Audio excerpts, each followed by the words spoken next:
Frankenstein, Mary Shelley. Chapter 1. I am by birth a Genevese, and my family is one of the most distinguished of that republic. My ancestors had been for many years councillors and syndics, and my father had filled several public situations with honor and reputation. He was respected by all who knew him for his integrity and indefatigable attention to public business. He passed his younger days perpetually occupied by the affairs of his country. A variety of circumstances had prevented his marrying early, nor was it until the decline of life that he became a husband and the father of a family. As the circumstances of his marriage illustrate his character, I cannot refrain from relating them. One of his most intimate friends was a merchant, who from a flourishing state fell through numerous mischances into poverty. This man, whose name was Beaufort, was of a proud and unbending disposition, and could not bear to live in poverty and oblivion in the same country, where he had formerly been distinguished for his rank and magnificence. Having paid his debts, therefore, in the most honorable manner, he retreated with his daughter to the town of Lucerne, where he lived unknown and in wretchedness. My father loved Beaufort with the truest friendship, and was deeply grieved by his retreat in these unfortunate circumstances. He bitterly deplored the false pride which led his friend to a conduct so little worthy of the affection that united them. He lost no time in endeavoring to seek him out, with the hope of persuading him to begin the world again through his credit and assistance. Beaufort had taken effectual measures to conceal himself, and it was 10 months before my father discovered his abode. Overjoyed at this discovery, he hastened to the house, which was situated in a main street, near Rest. But when he entered, misery and despair alone welcomed him. Beaufort had saved but a very small sum of money from the wreck of his fortunes, but it was sufficient to provide him with sustenance for some months, and in the meantime he hoped to procure some respectable employment in a merchant's house. The interval was consequently spent in inaction. His grief only became more deep and rankling when he had leisure for reflection, and at length it took so fast hold of his mind that at the end of 3 months he lay on a bed of sickness, incapable of any exertion. His daughter attended him with the greatest tenderness, but she saw with despair that their little fund was rapidly decreasing, and that there was no other prospect of support. But Caroline Beaufort possessed a mind of uncommon mould, and his courage rose to support her in her adversity. She procured plain work.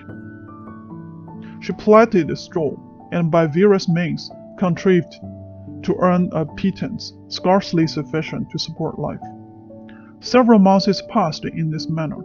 Her father grew worse. Her time was more entirely occupied in attending him. Her means of subsistence decreased, and in the 10th month her father died in her arms, leaving her an orphan and a beggar. This last blow overcame her, and she knelt by Beaufort's coffin, weeping bitterly, when my father entered the chamber. He came like a protecting spirit to the poor girl, who committed herself to his care, and after the interment of his friend, he conducted her to Geneva, and placed her under the protection of a relation. 2 years after this event, Caroline became his wife. There was a considerable difference between the ages of my parents, but these circumstances seemed to unite them only closer in bonds of devoted affection. There was a sense of justice in my father's upright mind, which rendered it necessary that he should approve highly, to love strongly. Perhaps during former years he had suffered from the late discovered unworthiness of one beloved, and so was disposed to set a great value on tried words. There was a show of gratitude and worship in his attachment to my mother, differing wholly from the doting fondness of age, for it was inspired by reverence for her virtue, and a desire to be the means of, in some degree, recompensing her for the sorrows she had endured, but which gave inexpressible grace to his behavior to her. Everything was made to yield to her wishes and her convenience. He strove to shelter her, as a fair exotic is sheltered by the gardener, from every rougher wind, and to surround her with all that could tend to excite pleasurable emotion in her soft and benevolent mind. Her health, and even the tranquillity of her hitherto constant spirit, had been shaken by what she had gone through. During the 2 years that had elapsed previous to their marriage, my father had gradually relinquished all his public functions, and immediately after their union they sought the pleasant climate of Italy, and the change of scene and interest attendant on a tour through that land of wonders, as a restorative for her weakened frame. From Italy they visited Germany and France. I, their eldest child, was born at Naples, and as an infant accompanied them in their rambles. I remained for several years their only child. Much as they were attached to each other, they seemed to draw inexhaustible stores of affection from a very mine of love to bestow them upon me. My mother's tender caresses and my father's smile of benevolent pleasure while regarding me are my first recollections.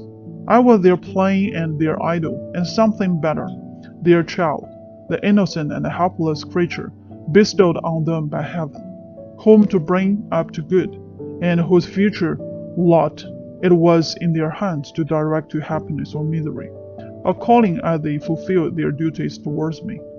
With this deep consciousness of what they owned toward the being to which they had given life, added to the active spirit of tenderness that animated both, it may be imagined that while during every hour of my infant life, I received a lesson of patience, of charity, and of self-control.